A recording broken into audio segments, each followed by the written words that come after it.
Well, here's a fun one for you. Hi peeps, Erin Zamora signing in. Like, follow, do all the things, comment, help me out here. I need some love. Psychobabble bullshit. So I've been having some great conversations lately, and honestly, life is just, what an electric fucking world this is, right? And the more you bring high frequency resonance energetics into your life, just the better it gets. So that segues me nicely into Psychobabble bullshit, the title of this particular thing. I've been having a lot of conversations with my friend who works as a medical intuitive and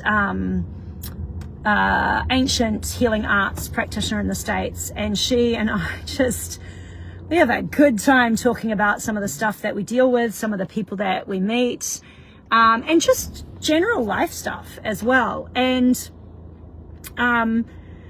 we were talking back and forward, and I because I'm into all the systems, because I'm a projector and I'm a systems analyst, I was talking about attachment theory. And I love attachment theory. It fucking helped me to understand what I was seeing in others, because I'm a projector and I'm looking at others.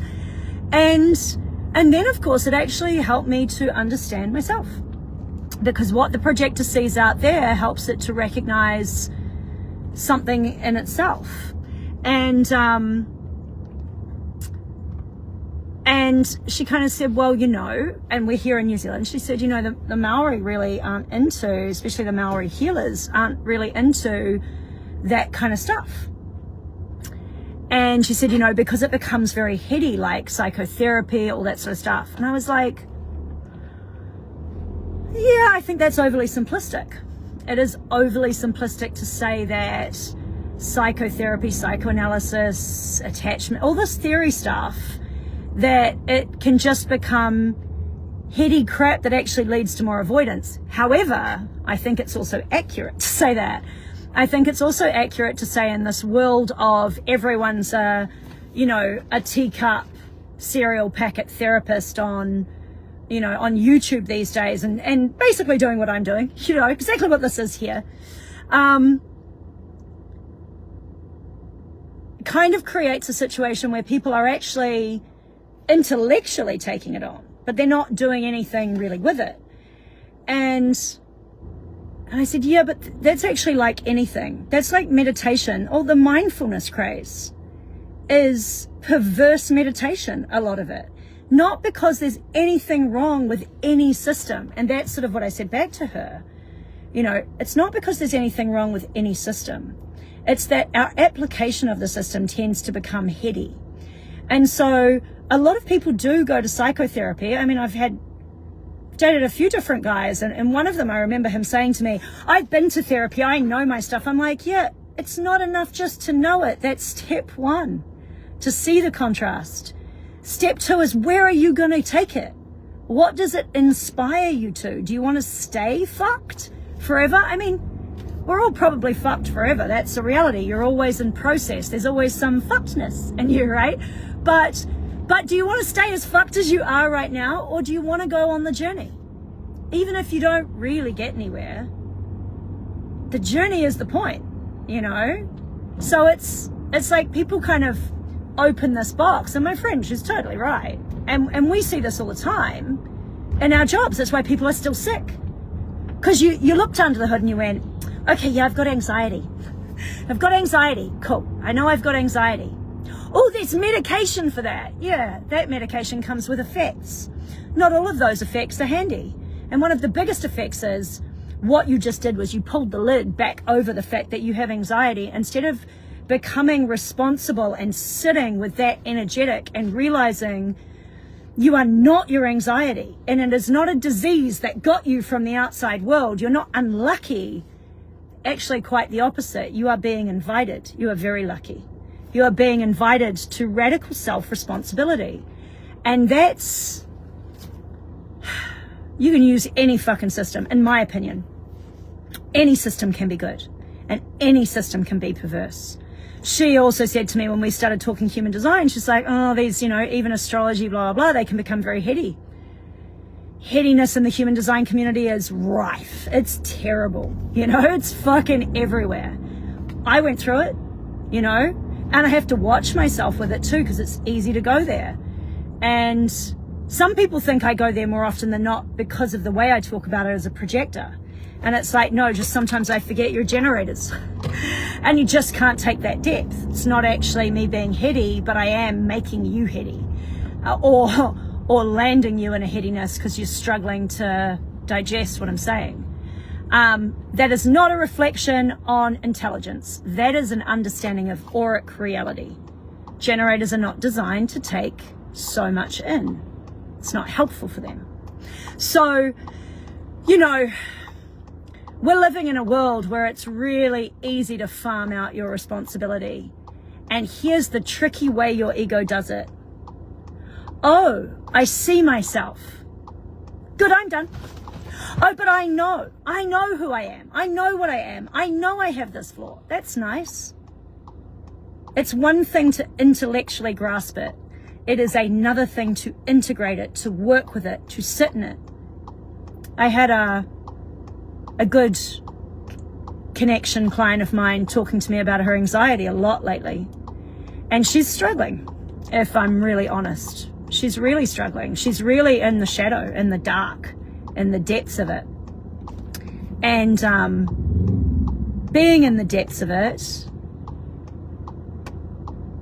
the darkness comes before the light. In fact, the shadows will whip up to pull you down before you break through into the dawn. And that is the spiritual journey every fucking time, right? Every time you try to really integrate something, to really embody something, to really become with something without judgment, without avoidance, without self-medicating your way out of it, the shadows whip up. And so what is happening for her at the moment is she's trying to self-medicate. And her method for doing that is trying to get someone else to anchor her in that anxiety. And in this moment, it happens to be me at times. And I'm watching that and trying not to be that anchor, you know, because that's not my job. She needs to do that for herself. And it's a big invitation and it's tough. And that does not mean that I ever want anyone to be in danger to themselves. It means I never want to get in the way of someone else's healing. And it's hard sometimes. And it's hard because we have been taught to farm out our responsibility to the world around us. We get medication from the doctor, the 3 A's, anti-anxiety, antidepressants, and frickin' antibiotics, instead of recognizing that our system is collapsing because we have missed something. We go, oh, but antibiotics, if flu gets you. Flus don't just get you. I never get fucking sick. And when I do, I'm like, what have I done? Where have I compromised? Where am I not myself? Where have I gone into the wah and adopted something that doesn't belong to me as my own, taken responsibility for something? Or, and what I've been looking at lately is, where am I compromising my energetics in order to account for someone else's crap that is just not worth challenging? And how long am I going to do that for? You know? So,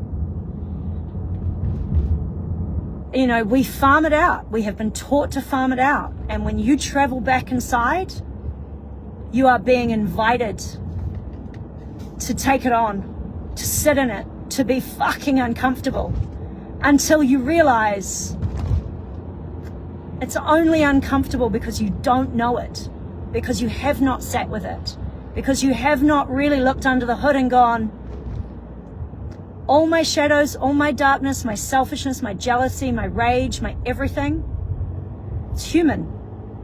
Everybody has it. 99 point something % DNA in common with everybody else. You are not that fucking unique, even though I go on about how unique you are through human design subjectively. You're actually not that unique. We are all experiencing similar stuff, and you are all here for that emotional experience, however fucking shadowy, dark, and hard it is. And you have been thrown into a world that gaslights you against the experience, which is fascinating because it's also inviting you to the experience.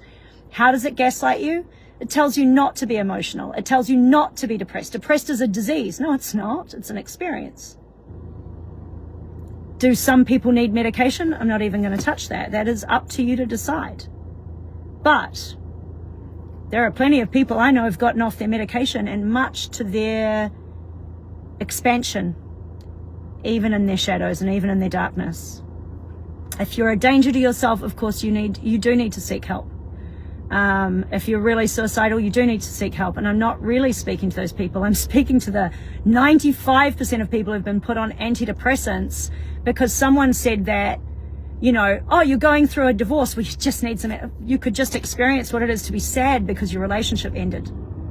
It's not, there's nothing wrong with that. It's not disease. It's natural, you know. So your life is an invitation to an emotional experience. And those emotions are data. And if you can sit in them and realize you are not your emotions, they are just data coming into your system in response to the external experience, maybe, just maybe, you're going to get enlightened. And then maybe you can be some use to everybody else. Because I tell you, I've been to hell and back, and I will go there again. But I'm not afraid of my darkness. I quite like it, actually, because it's through that I become. And it's through that I get to see how fucking brilliant and beautiful I am. Have a great day.